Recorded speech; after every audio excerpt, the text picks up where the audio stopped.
अपराजय विधायक रहे स्वर्गीय अखिलेश सिंह की तीसरी पुण्यतिथि मनाई गई धूमधाम से। गरीबों के मसीहा कहे जाने वाले पूर्व विधायक स्वर्गीय अखिलेश सिंह की तीसरी पुण्यतिथि पर आज उनकी बहन समाज सेवी पूनम सिंह ने सिंधी मोहल्ले में स्थित गुरुद्वारा साहिब में सुबह अरदास करवाई। इसके बाद सुपरमार्केट में शिव शक्ति भंडारा समिति के सौजन्य से पूजा अर्चना करने के बाद भंडारे की शुरुआत की। वहीं शहर की सबसे मलिन बस्ती कहे जाने वाली काशीराम कॉलोनी में जाकर बच्चों को लिखने पढ़ने के लिए स्टेशनरी के साथ फल भी वितरण किया और कहा कि मैं अपने भाई के मिशन को आगे बढ़ा रही हूं, मुझे इस पर गर्व है। रायबरेली से विपिन राजपूत की रिपोर्ट।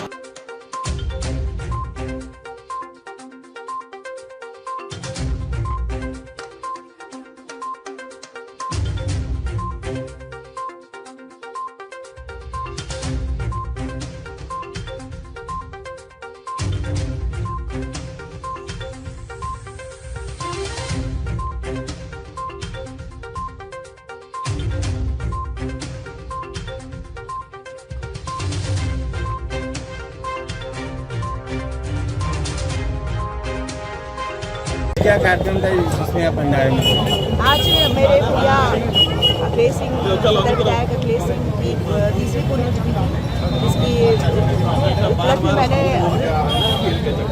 आज मेरे भाई सदर विधायक अखिलेश सिंह की तीसरी पुण्यतिथि थी, जिसके उपलक्ष्य में मैंने यहाँ पे भंडारा कराया है। और क्या क्या कार्यक्रम है?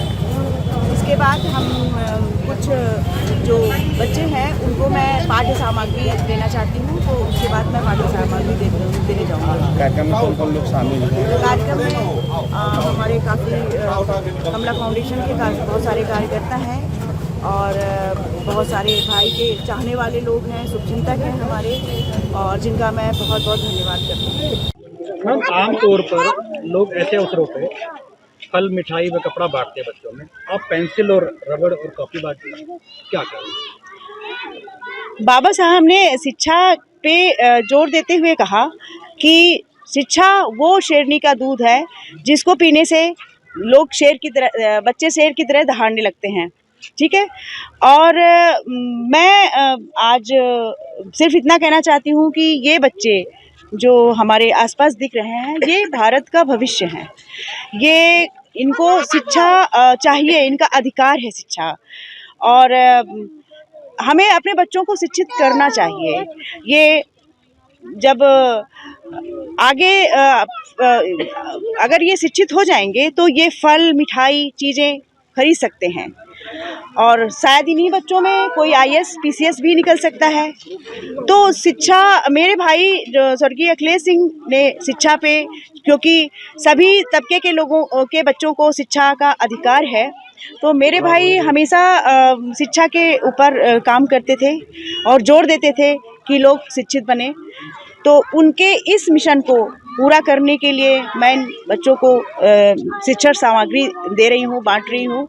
और अभी आपने देखा होगा कि सोशल मीडिया पे एक बच्ची का पत्र वायरल हो रहा है, जो कि प्रधानमंत्री नरेंद्र मोदी जी के लिए लिखा गया है कि GST लगने की वजह से पेन, पेंसिल और रबर, ये सारी चीज़ें महंगी हो गई हैं। तो वो जब स्कूल जाती है तो बच्चे उसके पेन चुरा लेते हैं, पेंसिल और इरेज़र चुरा लेते हैं। माँ से वो जब पेंसिल मांगती है, इरेज़र मांगती है, रबर मांगती है, तो माँ उसे डांटती हैं। तो उस बच्चे ने अनुरोध किया है कि हम लोगों को बच्चों को बहुत प्रॉब्लम हो रही है। तो मेरा यही कहना है कि मैं अपने भाई के लिए, या मैं अपने भाई के दिशा निर्देश, या उनका समझ लीजिए कि उनके लिए मैं यहाँ पे शिक्षण सामग्री का बांट रही हूँ, मैं बच्चों को दे रही हूँ। और मैं इनको बस यही चाहती हूँ कि ये हमारे रायबरेली का नाम रोशन करें, और बस मेरा यही उद्देश्य है।